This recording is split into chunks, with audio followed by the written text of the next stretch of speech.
us here this morning. And again, any questions during the interview, there's that logo over Dan's shoulder. You go to fox6.com and you look for the top 6 on Fox 6. Click on that and you get more information on what we're talking about. We were laughing this morning about this survey that says that there's a part of San Diego County that finished in the top 5 for retirement communities. And Des and I are scratching our heads going, well, it's probably not La Jolla. What's the catch here? And then as I read on in this survey, it's actually pretty encouraging news for us here in San Diego. I might not have to leave when I hit 65. I might be able to stick around. Well, actually, it depends on what you do before you're 65.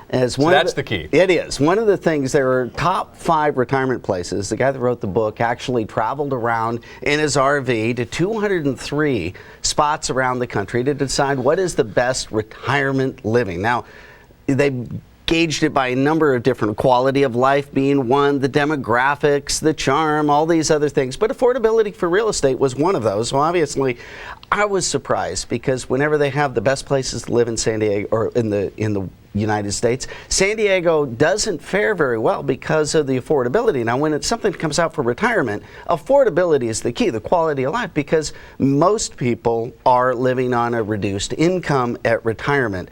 But the fact that it made the list shows how strong all these other components are of San Diego, the quality of life and the lifestyle, but still, it's that price that we just can't control. Well, let's tell everybody where we're talking about in San Diego, because it's not all over San Diego. It was North County. It was North County, San Diego in particular. One, because that's where, the growth and the development has been, and affordability too. North San Diego County got the nod as far as one of the top 5 retirement places in the country. But for many people, when they get to retirement, you're also seeing 500,000 people moving from state to state. And a lot of those 500,000 people are from San Diego moving out to Arkansas or Alabama in order to buy that $70,000 home and sell that $700,000 home and live on the difference. And that's certainly the way I would think a large part of the population goes.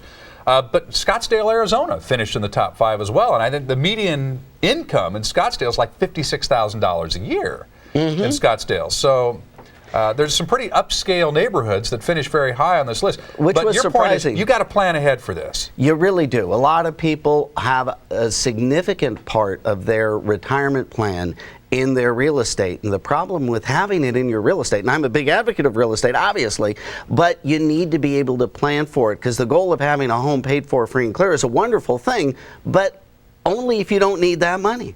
So what I advocate, and what I mentioned to you, was that's great, but you want to be able to manage that equity, that cash flow, that leverage, and the tax benefits that you get from real estate while you're working, so you can use it as part of your retirement plan. I talk about estate planning from a real estate perspective, where you want to be able to manage that, because most people, when they talk about real estate or talk to a financial planner, it's you want to pay your home loan off. You want to have a home paid for free and clear. Well, be careful what you wish for, because there are retired right now that are sitting there with homes that are paid for free and clear but can't afford to live and are forced to sell it. All right. I want people to go to fox6.com. I want them to click on that logo, the top 6 on Fox 6, and ask more questions about this and explore this further. And certainly, the bigger time horizon you have, the better, but it's never too late to start planning for retirement. And you can stay in San Diego if you plan ahead. Well, actually, one other thing, just quickly to mention about staying in San Diego, a lot of people have, in retirement, you're going to see more and more of the reverse mortgages. And I know when I say this over and over again, a lot of people think it's a bad thing because you're giving up your home, but you're not. You're just able to live in San Diego, cash out, and convert some of that home into income that enable you to stay where you want. So think outside of the box when it comes to where you want to live. And you'll help folks do that. Top 6 on Fox 6 at fox6.com. Dan, as always, you bet. Thanks, man.